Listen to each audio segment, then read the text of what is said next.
So you see here, I'm changing my oil actually. It was CRC valve treatment clean is kind of dirty, so I want to flush it out completely. So what I like to do is add oil to it, preferably cheap ass oil, and get all the cleaning detergent out of it.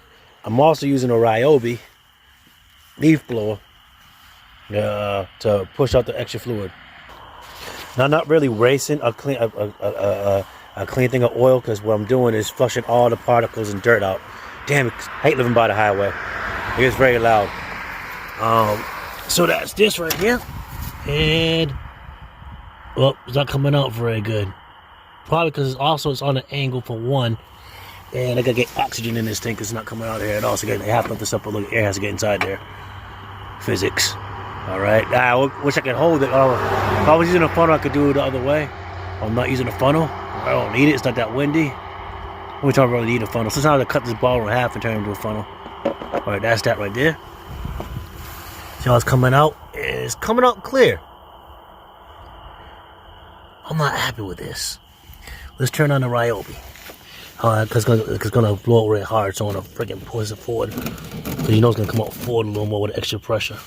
So it's coming out clear. That's what you want after you do any kind of oil treatment, any kind of engine treatment. You want to, if you get lucky to find it in a Dollar Tree or $1.25 now,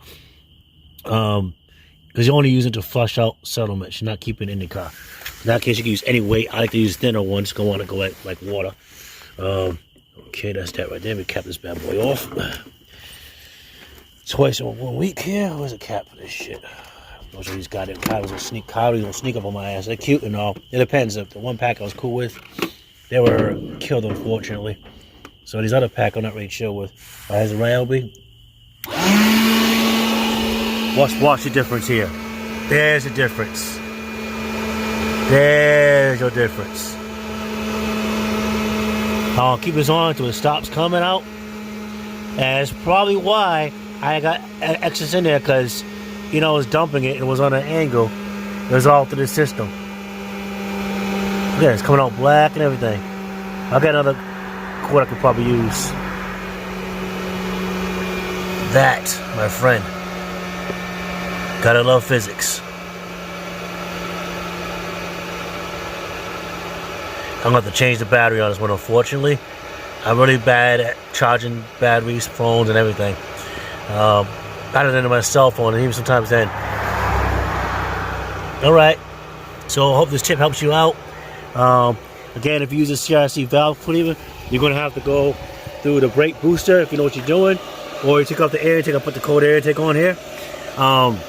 Do not leave that in there. Like, honestly, like a half a day, dump that crap out and do what I'm doing right now. It was in for 2 weeks, and I blew some seals. I blew the valve cover gasket. I had to change. I'm extremely busy. Oh, wait, I feel air coming out? Wait.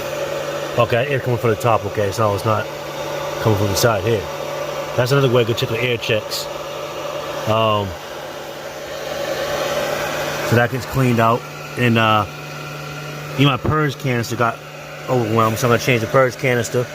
I got a new temperature coolant sensor. I'm going to dump this out, flushing the fluid out. Actually, motor flushes, coolant flushes in here right now, and all in here. Overall, it's a good car, very little rust, 5-speed. This is a silica motor, so I have a good time with this bad boy. And charging my phone, I don't know what it said that for, but I'm out. This is longer than I wanted, but okay. Thank you for watching.